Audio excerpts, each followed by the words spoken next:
Alright, if you're watching this video, you probably have some ambition to go hike Burke Mountain, perhaps up to Pika Peak or the Burke Mountain Summit. Well, I'm going to save you some time and just say, don't. Why would I say that? Well, because when I went, there was a lot of bugs. It's a very long hike, and I think for the views, you can probably find other summits that would give you more value for the amount of effort that you have to do here. However, if you've hiked all those other hikes and this is on your bucket list to do, then keep watching this video and hopefully I will explain some of the details that will make your hike that much more enjoyable. I'm going to do some voiceover of the video that I took and show you what we did. And just two disclaimers for you. The first one is I filmed this with a new device that I have, the DJI Osmo Pocket, and as you can tell from the footage, I am new to that device, so the footage is not as good as I would prefer, although it's probably fine to get a sense of the mountain. The second disclaimer that I have is that we didn't park at the gate by the gun club. We actually had a key to the first gate and we drove up to what they call the lower village where some of the cabins are. That saved us about 2 hours of hiking, and that would have been on the logging road, which I would have considered fairly boring hiking. If you haven't done it before, then it may be more exciting for you, but just keep in mind that if you add that 2 hours to the hike, that is a fairly long hike to get up to the top of the mountain. You will be pretty tired by the end of it. I would say that's one of the more strenuous, longer, more difficult, torturous, terrible hikes that I've done. Perhaps mostly due to all the bugs at this time of year. If you go to a time of year where there's less bugs, then maybe it'll be better. But yeah, I would be in no hurry to do that again personally. However, the views were phenomenal. The company was awesome. With all of that out of the way, let's start the video and I will give you a little voiceover describing what you're seeing there in the video. Okay, so as you can tell, I'm just starting to play with my DJI Osmo Pocket and I'm filming my friend's boots all of a sudden. Great boots, but nevertheless not the angle I was looking for. Quickly got that figured out, and now as you can see we're going up the logging road. A lot of loose rock. Coming back down this was surprisingly tiresome, maybe just because we were exhausted. Yeah, so this is probably the easiest part of the trail. Nice logging road, bit of loose rock, but overall this is as easy as it's going to get. Now we have arrived at the junction. This is the main turning point where you actually come off the logging road and you are about to get onto the actual trail. And I think here we're discussing how the logging road continues up and we're wondering where that goes because we've never gone up that part. We always go off on the trail. Beautiful day, just pure blue sky, beautiful green trees. It's about 30 degrees at this point.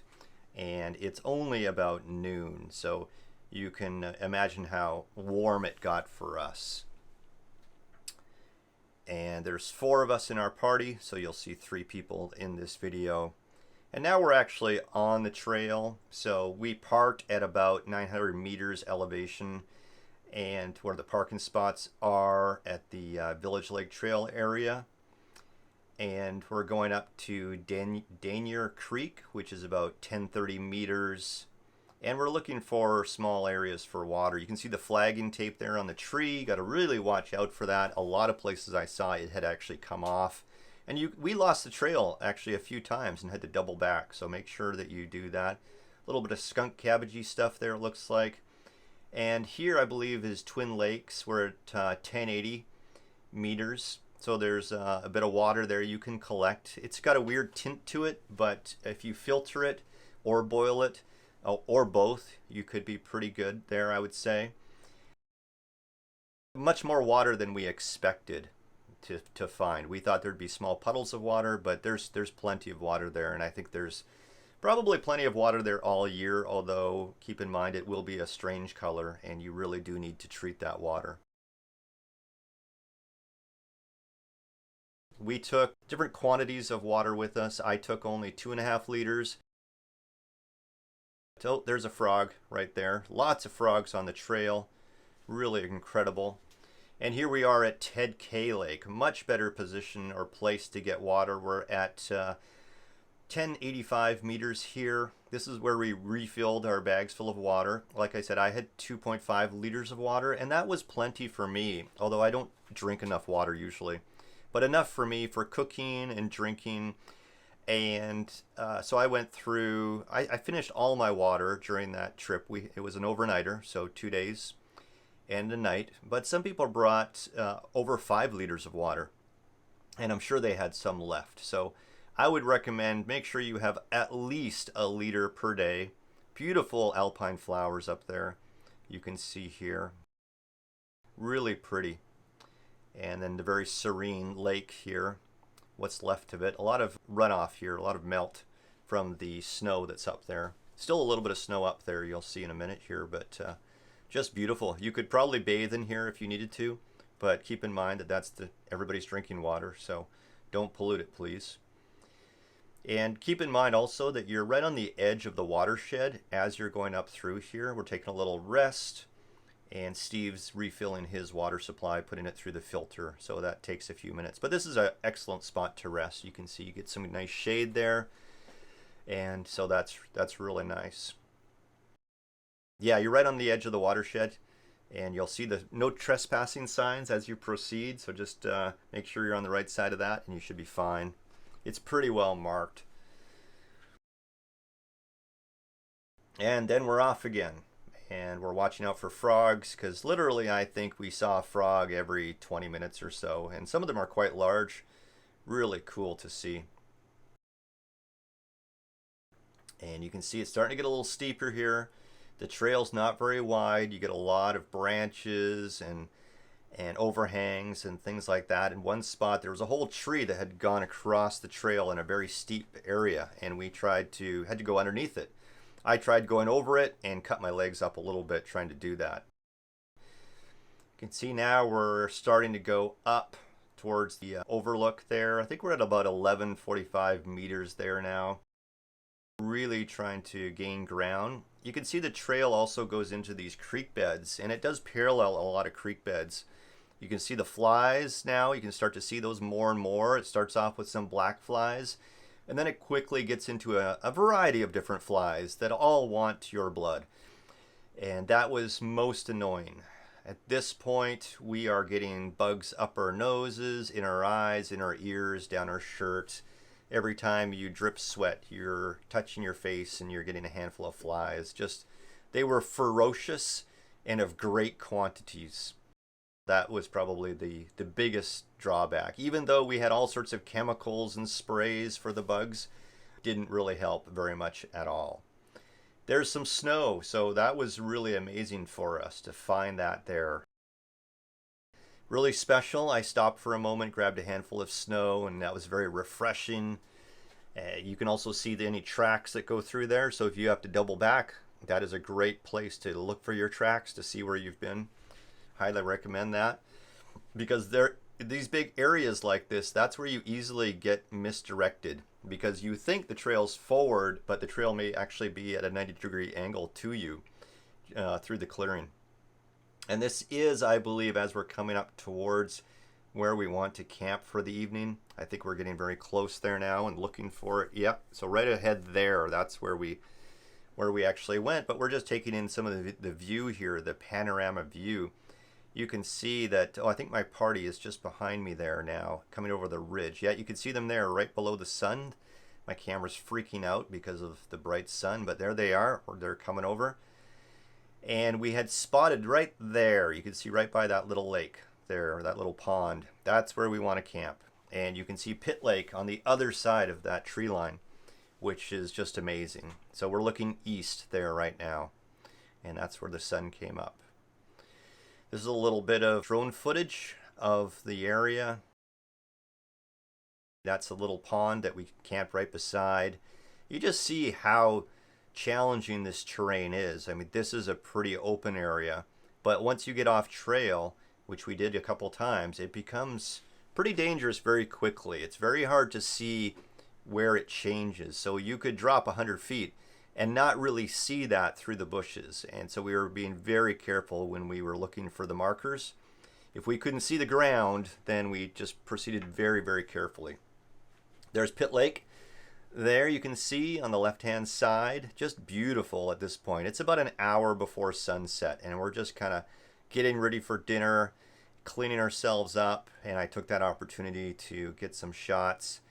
You can see we're camping on the ledge there, and there's a big, huge granite wall behind us, which I actually came down. It's not steep enough where you can't come down it, although you have to be very careful. So I would caution you when you come down that area there if you do so. And you can see a little bit more of the surrounding area. Just beautiful, especially this time of night where you have that really beautiful light on the trees and the shadows in the valleys. Just phenomenal, really West Coast environment, right? You couldn't really ask for a much better vista than this. It's just quite incredible. I wouldn't say that this is the best camping spot for anybody that's looking for their best camping spot up here. I would recommend Pika Peak. I would recommend you just stop there and don't go any further. We went, of course, much further, probably about an hour and a half further than Pika Peak. That's where this location is. And you can see it's not bad. It's very picturesque.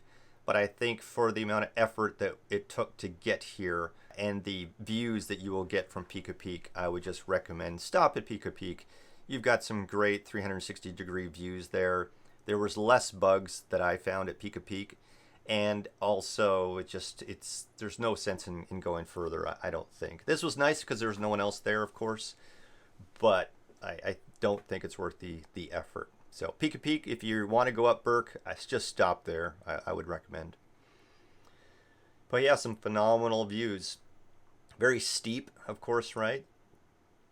You can see where avalanche probably in the winter time took out a bunch of trees there. Beautiful lighting. A lot of these are either Douglas fir or cedar trees. A lot of blowdown, so you'll see a lot of debris from the different trees from the winter time. And this is the following morning. We're breaking down camp and we are getting ready to get out of there. You can see the bugs around Steve, who's packing the yellow pack there, right? Just the quantity of bugs. Poor Steve didn't have a tent. He just slept in his sleeping bag. Well, no, he had a bivy sack rather. And so he didn't have a tent or a sleeping bag. He would just use a bivy sack. And he said he'd barely slept all night. And the bugs were just hounding him. And he was cold. It got quite cold up there. Even though the sun's just come up. We got up at 5 o'clock and it was quite cool and moist up there. It really cooled down at night. But during the day, of course, it's just an oven. So he expected it to be warm in the evening. And it was not. It was quite cool. If you're going up there, prepare for a chilly evening, even in the middle of summer. Prepare for just horrendous bugs and a chilly evening. I think those are the two main takeaways that I'd really give you. Look at the reflection in the water there. Just amazing, right? The beautiful light of morning is just hitting that at the perfect angle. And the reflection of that granite slab up there, just amazing. So I have to say, the views, the scenery, the countryside up there is just amazing. It would be really difficult for you to find something better. However, the bugs and the amount of effort it takes to get there should not be underestimated. You can see Steve is wearing a bug mesh over his whole body, which didn't really help too much. He just got bitten alive. His whole forehead was swollen up from all the bug bites, and it was not looking good for him on his forehead. It just looked brutal. But look at those views, right? That's about, I would say, 6:30, 7 o'clock probably at that time. We've finished breakfast, and you can see Robin, who's sitting on the ground there. He's tending to some of his wounds. He's got some blisters, and like all good hikers, we have a first aid kit. And he's putting on some blister packs and trying to swat the bugs away, because you can see how many there are. And this wasn't even at the worst point in time, but just look, there's hundreds of bugs all around him, all trying to bite him. And that was not enjoyable at all, I have to say. So he's getting ready to hike out there with us, and we're just talking about all the bugs. And you can see the smiles on their faces though, right? You couldn't pick better hiking companions to go hiking with. Very positive. Nobody was ever upset with the situation, and everybody was always very positive. So just fantastic people to go hiking with. We've had some quick breakfast, quick coffee. I camped on the other side of the trees there. You can see my yellow pack. It's a 65-liter pack. And there's Steve with his bug netting, just getting eaten alive. We're pretty used to the bugs at that point, but it still drives you mad with the buzzing sound. They're buzzing all around you at night. And he's describing his evening right now to us and how brutal that was. When you hear the buzzing sound, of course, and you're trying to sleep, it's very hard to, because you have the instinctual response to try to kill the bug before it lands on you and bites you. But you have to try to relax and just go to sleep, which is almost impossible. Robin and his son, you see on the right-hand side there, they actually had a pretty good sleep. They had a sleeping bag and a tarp over their sleeping bag, and they said they just pulled it tight over their faces, and that worked for them. Recommend full bug nets if you're going up there. This is late July, probably prime time for bugs. So again, you have to be very careful what time of season you're going up. And also there's a lot of water up there as well. You can see from the melted snow. We had a really good winter with lots of snow, and then a super hot summer, which is melting all that snow, making those big puddles of water. So it's perfect for the bugs this year, and there are plenty. This actually is coming down from where we camped, and I took this footage just to show you how heinous some of the terrain is. They're coming down an area I just came down, and you can't even see the trail, and it's through these trees. It's very overgrown. So that's why I always advise people just stop at Pika Peak, right? You're going to get everything you need there and more, and you're not going to have all the terrible terrain. So this is Pika Peak actually here that you're seeing now. And as you can see, the views are just as good, if not better, in my opinion. And there's just much more area to camp. There's a lot of flat area. You can tell a lot of people have camped up there. I really think this is kind of the default destination for a lot of people, and it makes sense because to me, it just seemed a little bit better than where we were. An hour and a half each way, don't really need to do that. It makes for a very long day. This seems a little bit more open, so there was less bugs. The water source wasn't immediately nearby, so again, probably a reason for less bugs.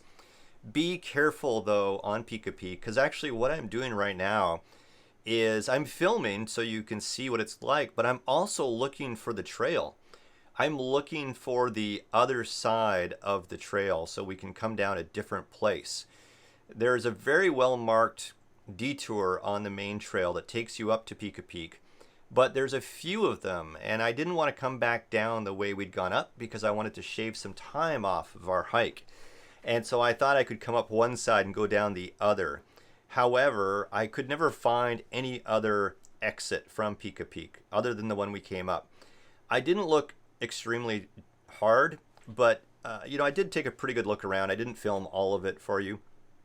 But what I did find was some very treacherous areas on the other side, kind of west facing, that you really need to be careful of. You could easily fall 100 feet or more to your death, or at least disfigurement, if you're not careful, because there's areas where it kind of looks like it might go down into a nice trail, but it's just cliff.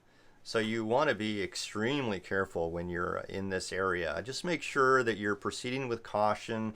It's a really bad place to get hurt, so you just want to be careful. That's all, like everywhere, right? And this is me failing at the DJI Osmo Pocket again, trying to get some good footage, but not really having it at the right angle, so my apologies for that. But you can still see the phenomenal view. Just amazing, amazing view. You can see some of the other mountains that you might want to climb. It's a great view to check that out. If you've got the Peak Finder app, I highly recommend you bring that with you, and then you can then identify all those other mountains that you can see from there. Okay, hopefully you enjoyed that video and it gave you some insights into what Burke Mountain is like. And if you have any other questions or comments, if I missed anything or got anything wrong, please let me know down in the comments below. I would appreciate that. If you would like me to do a video of some other peak or mountain or trail, let me know as well in the comments down below. That'd be great. Otherwise, thanks a lot. Happy trails.